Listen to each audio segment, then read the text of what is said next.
ఉన్నప్పుడు నన్ను ఏమి సాగనీయకుండా నన్ను ప్రతిపక్ష ఎమ్మెల్యేని చూసినట్టు ప్రతిపక్ష ఎంపీని చూసినట్టు చూసినా నేను ఇట్లనే ఉన్నా, ఓపెన్ మైండ్తోనే ఉన్నా. నేను కోరేది ఒకటే, కేసీఆర్ గారి ఆరోగ్యాన్ని కాపాడండి రామన్న, పార్టీని కాపాడండి, పార్టీలో ఉన్న కార్యకర్తల్ని కాపాడండి, అందరు బాగుండేలాగా ప్రజా సమస్యలు తీసుకోండి. నాకు అంతకుమించి కావాల్సింది ఏం లేదు.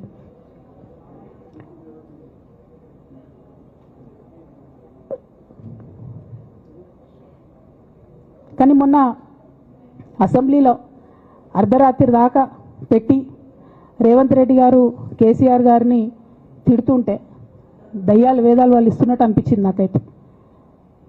దానికి ఈయన హీరోలాగా ఎదుర్కొన్నాడు, ఈయన 6 అడుగుల బుల్లెట్ అని పార్టీ అంతా ట్వీట్ చేస్తే, మరి 6 అడుగుల బుల్లెట్ ఎవరికి గాయం చేస్తుంది? ఎండ్ ఆఫ్ ద డే ఇవాళ అయితే నన్ను గాయపరిచింది, రేపు రామన్నను గాయపరుస్తారో కేసీఆర్ని గాయపరుస్తారో.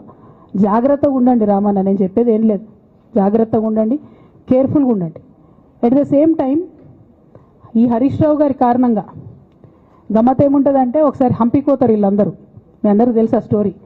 హంపీకి పోయి పాటలు పాడుకుంటారు, మొత్తము చాలా మంది కలిసి కేసీఆర్ గారిని చాలా అవమానకరంగా మాట్లాడతారు, ఒక పార్టీని వెన్నుపోటు పడదామని డిజైన్ చేశారు. ఇదంతా వీరికి తెలుసు, హరీష్ రావు గారికి తెలుసు.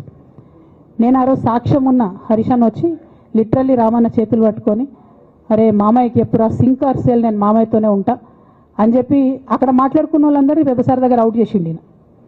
ఆ తర్వాత పర్యవసానంలో ఈటల రాజేంద్ర అన్న బయటికి వెళ్ళడం. ఈ మహానుభావుడు వల్ల జగ్గారెడ్డి దగ్గర నుంచి మొదలు పెడితే, చెరుకు శ్రీనివాసరెడ్డి ముత్యంరెడ్డి అన్న కొడుకు దగ్గర నుంచి మొదలు పెడితే, రఘునందన్ రావు గారు, మైనంపల్లి గారు, విజయశాంతి గారు, విజయరామారావు గారు, ఆయన పాత పెద్ద ఆయన ఉండే ఈటల రాజేందర్ గారు, వీళ్ళందరూ పార్టీలోకి వెళ్ళి పోయినారు కదా. పోలేదా? ఇవన్నీ హరీషన్న చేసినాయి కాదా? ఆనాడు దుబ్బాక ఉప ఎన్నిక ఎందుకు ఓడిపోయినాం? దుబ్బాక ప్రజలకు ఇప్పటికి కూడా గుర్తుంటుంది. వాళ్ళందరూ ఒకటే మాట చెప్తారు, ఈయన సిద్దిపేటకు తప్ప రూపాయి రానియాడు దుబ్బాకకు, ఈయన వచ్చి ప్రచారం చేసిండు కాబట్టి మేము ఓటేయాలని ఓపెన్గా చెప్పారు ఆనాడు ఎన్నికలలో. దానికి ఏం రాపించుకుంటాడు ఈయన పేపర్లల్లో? ఒంటరి పోరాటం చేసి ఓడిన హరీష్ రావు. అసలు ఓడిపోయిందే మీ వల్ల కదా. మీరు మీడియా మేనేజ్మెంట్లో సూపర్, అలా డౌట్ ఏం లేదు. రామన్న యూట్యూబ్ మేనేజ్ చేసి ఈయన మెయిన్ స్ట్రీమ్ మీడియా మేనేజ్ చేస్తాడు, అంతే, అంతకుమించి వేరే ఏం లేదు. నేను రామన్నని రిక్వెస్ట్ చేస్తున్నా, మీరు కూడా ఆ స్కిల్ నేర్చుకోండి అన్న. అట్లనే ఈటల రాజేందర్ గారు ఉప ఎన్నిక దగ్గరుండి హరీష్ అన్న గెలిపిలేదా అండి ఈటల రాజేందర్ని? ఆనాడు పీసీసీ అధ్యక్షుడిగా ఉండి రేవంత్ రెడ్డి గారు ఏమంటారు, కాంగ్రెస్ పార్టీ ఓడిపోతుంది ఇడా అని చెప్పి ఆయన ముందే డిక్లేర్ చేసిండు, ముందే చేతులు ఎత్తేసిండు. హరీష్ అన్న ఆడ పోయి కూర్చొని మరి ఈటల రాజేందర్ అన్నని గెలిపించొచ్చిండు. ఈ బంధం రేవంత్ రెడ్డి గారిది హరీష్ రావు గారిది అప్పటి నుంచి కొనసాగుతుంది, కొత్త బంధం ఏం కాదు ఇది. నేను కేసీఆర్ గారిని పెద్దల్ని రిక్వెస్ట్ చేసేది ఒకటే, ఈయన చేస్తున్న నక్క జిత్తుల్ని దయచేసి గమనించండి. ఇవాళ నేను బయట పోతా కావచ్చు, నాదేముంది, ఉద్యమంలోకి వెళ్ళి వచ్చినా మళ్ళీ ఉద్యమంలోకే పోతా, నాకు భయం ఏముంటుంది, నాకు ఎన్నడూ పదవుల మీద ఆశ లేదు.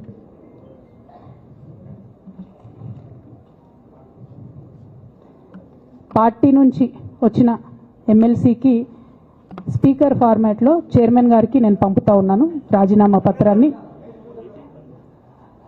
అట్లానే బీఆర్ఎస్ పార్టీ ప్రాథమిక సభ్యత్వానికి కూడా గౌరవ పెద్దలు కేసీఆర్ గారికి రాజీనామాను పంపుతా ఉన్నాను. దీన్ని మన రావుల చంద్రశేఖర్ రెడ్డి గారికి తెలంగాణ భవన్కి వారికి నేను పంపుతా ఉన్నాను. ఎందుకు ఇవి ఇప్పుడే చూపించినా అంటే, పదవుల మీద నాకు ఎప్పుడు ఆశ లేదు. మేము ఉద్యమంలోకి వచ్చింది ఎందుకంటే మా నాన్న ఒక్కరు ఇంత ఒంటరి పోరాటం చేస్తున్నారు, ఎంత వీలైతే అంత ఆయనకు మద్దతు ఇవ్వాలని వచ్చినాం. ఆనాడు మేము ఉద్యమంలోకి వచ్చినప్పుడు పార్టీ అధికారంలోకి వచ్చే ఆస్కారమే లేకుండే, తెలంగాణ వస్తుందో రాదే అనే అనుమానాలు అంతటా ఉండే. మేము ఉద్యమంలో కొట్లాటలో లాఠీ దెబ్బలు తినడం కోసం, జైల్లోకి పోవడం కోసం ఆనాడు వచ్చినాం ఉద్యమంలోకి. అధికారంలోకి వస్తామనుకొని రాలే. రామన్న అయినా నేనైనా కేవలం నాన్న కోసమే వచ్చినాం ఉద్యమంలోకి. అందుకే మా కుటుంబం మీద కుట్ర. ఈ కుట్రను గమనించమనే నేను మా కుటుంబాన్ని కోరుతా ఉన్నా. ఇక పెద్దసార్కు నీడలాగా సంతోష్ రావు గారు ఉంటారు. ఇక సంతోష్ రావు గారి గురించి 2 నిమిషాలు చెప్తా, అంత పెద్ద సీనున్న మనిషి కాదు కానీ చెప్పాలి. ఎందుకంటే కూరల ఉప్పు ఎట్లుంటుంది ఈయన అట్లా అన్నట్టు, ప్రతి దాంట్లో చెడగొట్టడానికి కొంచెం ఉండాలి కదా అట్లాంటి వాడు. కాబట్టి చెప్పక తప్పదు ఈయన గురించి. చెప్పులో రాయి చెవులో జోరిగా అంటాం కదా, అట్లాంటి టైపు. కాబట్టి ఖచ్చితంగా చెప్పాలి. విషయం ఏంటంటే, ఈయన ధనదాహం ఎట్లాంటిదంటే సంతోష్ రావు గారిది, రామన్న కాన్స్టిట్యున్సీ, కేటీఆర్ అన్న కాన్స్టిట్యున్సీ నేరెళ్లలో ఇసుక లారీ గుద్ది ఒక దళిత బిడ్డ చనిపోతాడు. సరే, దాని మీద పాపం అక్కడ ఆ రోజు అందరు యాజిటేషన్ చేస్తే, ఈయన సంతాన అడ్వాంటేజ్ ఏంది, ఈడ కూర్చుంటాడు సార్ దగ్గర, సీఎంఓలకి వెళ్ళి ఫోన్ చేసి అక్కడ ఉన్న పోలీసు వాళ్ళందరినీ ఒత్తిడి పెట్టి 7 దళిత బిడ్డల్ని కొట్టినరండి 3-4 సార్లు 3rd డిగ్రీ వేస్తే ఇలా 7 కుటుంబాలు కూడా వాళ్ళు ఎందుకు కూడా ఏ పని చేసుకోలేనటువంటి పరిస్థితులలో ఆ దళిత బిడ్డలు ఉన్నారు.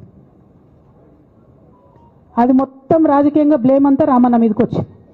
ధనదాహమేమో సంతన్నది, నేరం చేసిందేమో సంతన్న, ఈడికెళ్ళి ఫోన్లు చేసి ఒత్తిడి చేసి కొట్టిపించిందేమో సంతన్న, చెడ్డ పేరేమో రామన్నకు వస్తుంది. ఈ ఎగ్జాంపుల్ చెప్పడం కోసమే నేను వీని గురించి చెప్తున్నా, వేరే ఏం లేదు. ఇక సరే టానిక్ వీనిక్ ఈ వీటిలో వచ్చిన కేసులు ఏమవుతాయి? రేవంత్ రెడ్డి గారు ఆర్భాటంగా ఒక అనౌన్స్మెంట్ చేస్తారు. నేను ఇంతకుముందు చెప్పిన కదా మ్యాచ్ ఫిక్సింగ్ ఎట్లుంటుందంటే 1 డే న్యూస్ అవుతుంది, టానిక్లో ఈయన మీద కేసు పెట్టిరని, 3వ రోజు పోలీసు వాళ్ళు ఎఫ్ఐఆర్ కొట్టేసారు. అది మీరు ఇంకా కనుక్కోండి. కాజ్ చేసేసారు, కేసు మూసేసారు. ఏం అండర్స్టాండింగ్ ఉంది ఎందుకు మూసేసారు? At the same time Harithaharam, తెలంగాణకు హరితహారం అని పెద్దలు కేసీఆర్ గారు పెద్ద కళతోని 230 కోట్లు అక్కడ గోబీ డెజర్ట్ల వాళ్ళు చెట్లు పెట్టి చైనాను కాపాడుకున్నారు. మనం అదే స్థాయిలో తెలంగాణను బాగు చేసుకోవాలని పెద్దసారి హరితహారం అని పెడితే ఈయన దానికి నకిలీ ప్రోగ్రామ్ గ్రీన్ ఇండియా ఛాలెంజ్ అని పెడతాడు. తెల్లారులేస్తే సినిమా వాళ్ళని తీసుకురావాలి, రోజు ఒక ఫోటో వేసుకోవాలి. దాని వెనుక ఉన్న కుట్ర ఏంటంటే జీవో అమెండ్మెంట్ అవుతుంది సంతోష్ గారి గురించి. ఆ ఫారెస్ట్లను 10% ఇన్కమ్ ఎవరన్నా ఇస్తే అమ్యూజ్మెంట్ పార్క్లకు ఇస్తారన్నట్టు. దానికోసం జీవో అమెండ్ అవుతుంది. దానికి ప్రభాస్ గారిని, చిరంజీవి గారిని, అనేక మంది సినిమా స్టార్లను మోసం చేసి వాళ్ళని తీసుకుపోయి వాళ్ళతో ఫోటోలకు పోజులు ఇప్పించి